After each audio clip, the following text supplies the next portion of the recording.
சுட சுட இட்லி வித் சுட சுட idli sambar is a bliss. இது எப்படி வச்சேன்னு சொல்கிறேன் வாங்க. இந்த பருப்பில் தான் சாம்பார் வச்சுருந்தேன். இது என்ன பருப்புனா ரேஷன் கடை துவரம் பருப்பு. சூப்பராகவே இருக்கும். இது நீங்கள் என்னென்ன செய்வீங்கன்னு எனக்கு கமெண்டில் சொல்லுங்கள். நான் வந்து சாம்பார் வைப்பேன், அப்புறம் அடை செய்வேன். இதுக்கு வந்து நான் 1 கிளாஸ் பருப்பு எடுத்துகிட்டு நல்லா தண்ணி ஊற்றி கொஞ்சம் ஒரு 10 நிமிஷம் ஊற வச்சுட்டு அப்புறம் அதே அளவுக்கு 4 கிளாஸ் தண்ணி ஊற்றிட்டு காயெல்லாம் தேவையான காய், இப்போ எனக்கு கேரட்டு பீன்ஸு இந்த காயெல்லாம் இருந்துச்சு, கத்திரிக்காய் உருளைக்கிழங்கு இதெல்லாம் இருந்தது, அதெல்லாம் போட்டுட்டேன்.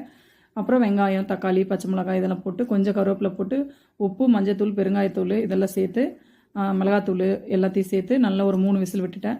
அது விசில் வந்துட்டு இருக்க நேரத்தில் என்ன பண்ணுன்னா கொஞ்சம் பெருஞ்சீரகம் பொட்டுக்கடலை தேங்காய் இது 3ஐயும் அரைச்சி நல்லா நைஸாக அரைச்சி எடுத்துக்கிட்டேன். இப்போ நம்ம திறந்து பார்த்தோன்னே பாருங்கள் நல்லா வெந்திருந்துச்சு. கரண்டியை போட்டு கலக்கி விட்டு நம்ம அரைச்ச மசாலாவை எடுத்து அதில் ஊற்றி கொதிக்க வச்சு நல்லா தாளிக்கிறதுக்கு வந்து கொஞ்சமாக எண்ணெய் ஊற்றி கடுகு போட்டு, எனக்கு வந்து மல்லி இதில் இல்லை அதனால நான் போட்டு இறக்குனீங்கன்னா சூப்பரான சாம்பார் ரெடி ஆகிடும். தோசைக்கும் இட்லிக்கும் சூப்பராக இருக்கும்.